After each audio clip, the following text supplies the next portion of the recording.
What's up, guys? Colton, Lindsay here with Fearless Agent Live in the Fearless Agent Facebook group.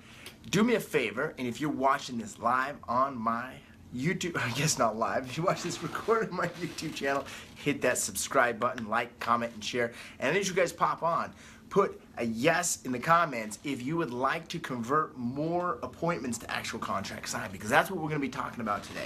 So one of the things that I've learned is obviously the goal is to set 5 or more appointments. Ben, what are you doing? Coming in, I'm live streaming right now. What's up, dudes? These guys, dude, I tell you what, I can't make a video around here without these guys popping in. Listen, so I just want to talk to you about, I've lost what my train of thought was thanks to Ben. Okay, so I learned this lesson the hard way. How do you get to have the sellers sign the contract before you even actually show up? Okay, so it's super simple. Number one is you got to set the appointment, right? You got to be able to set the appointment. And here's what I mean by having them sign before you show up is you've got to set yourself up to get the signature. I want you to think about this. If you set an appointment and they want $300,000 for their house, for their house, yet the house is only worth $300,000. The question is, where are you going to get the money to get paid, right? So you got to make sure you're getting paid. So there's a couple questions I recommend that you ask before you actually go on the meeting. This is what I call qualifying the appointment, okay? So there's, in your business, you're going to have 2 different times in your life, of your real estate life, your real estate career life, is you're either going to have a lot of time and no money, or you're going to have a lot of money and not very much time, right? So you got to decide where you are with your career.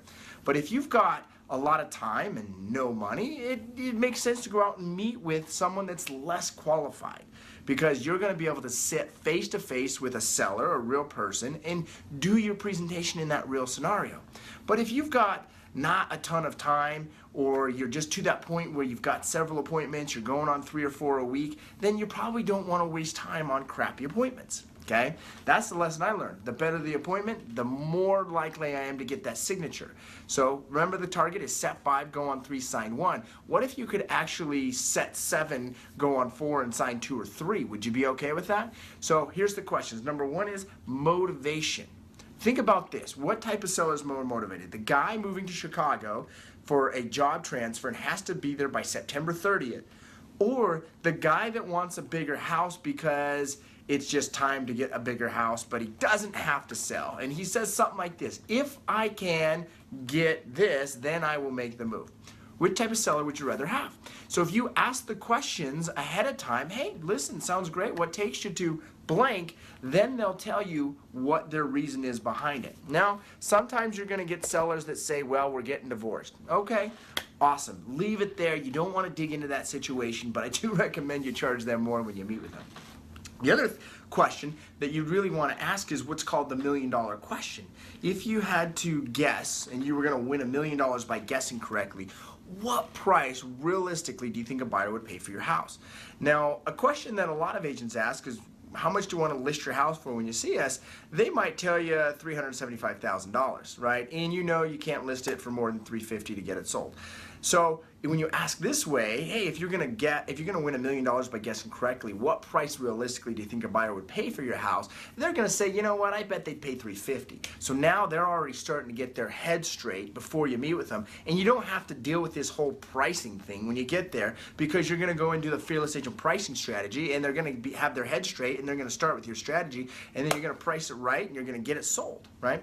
And then they're gonna more easily sign your contract. And then the last question that's really, really important, well, I guess there's 2 really important questions, but the second to last one is going to be, find out how much do they owe on the house. Now, I used to just ask the question, hey, how much do you owe on your house? And they would say, well, I don't know if that's in your business, or I don't know, why do you need that information? Or, I don't think that's important, right? How many of you maybe heard that before? Put yes in the comments if you've heard a seller say that.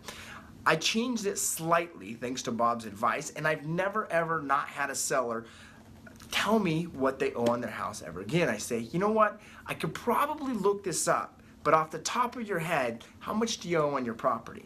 99.9% of the time, they say, well, we owe $367.27, whatever it is, right? They come up with that exact number, or versus trying to fight me and tell me it's none of my business.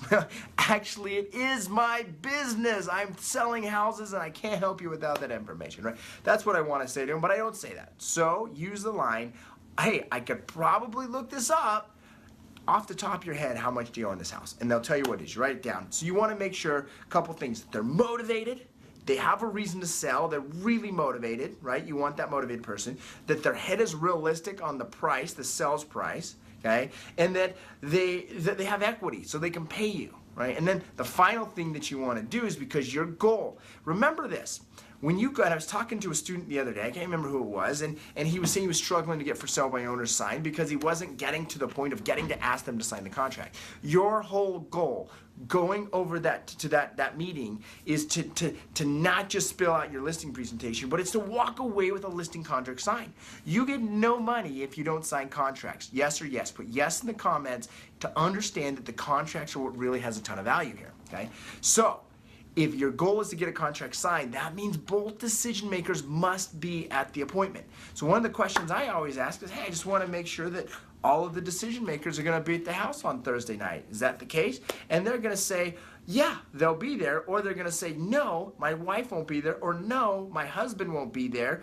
And I say, okay, I understand. Can I tell you what most of my sellers do? And they'll say, well, what's that? Well, usually what we do is we meet together so we have no questions and make sure you don't leave any money behind. I mean, obviously you don't want to lose money on the sale of your house, do you? And they say, no, of course we don't want to lose money on the sale of the house. I didn't think so. So when are both you and your wife, or you and your husband, or you and the other decision maker, when are you going to both be able to get together? Early afternoons or later afternoons? And they're going to say, well, it's typically later afternoons. I'm going to say, okay, well, what day typically works best? And they're going to say, you know, Tuesday night. And I'm going to say, okay, awesome. Well, let's plan on Tuesday at X o'clock, and then that way you're both there, and that way you don't leave any money behind because your money's important to you, isn't it? And they're going to say, yes, that's right. And I'm going to say, awesome. So then I show up. So those are the 4 questions. Number 1, motivation. Where are they moving to? Number 2, the second most important thing that you want to find out is what price they think it will realistically sell for, the $1 million question. Number 3 is how much they owe on it. And number 4 is, will all the decision makers be there? You use that, that's going to set you up to more likely get the contract signed and not waste time driving on a crappy appointment. So if you want to reduce driving to crappy appointments, you want to get your contract signed more often, apply those 4 questions before you go meet with them, and it will change your entire ratio of getting contracts signed.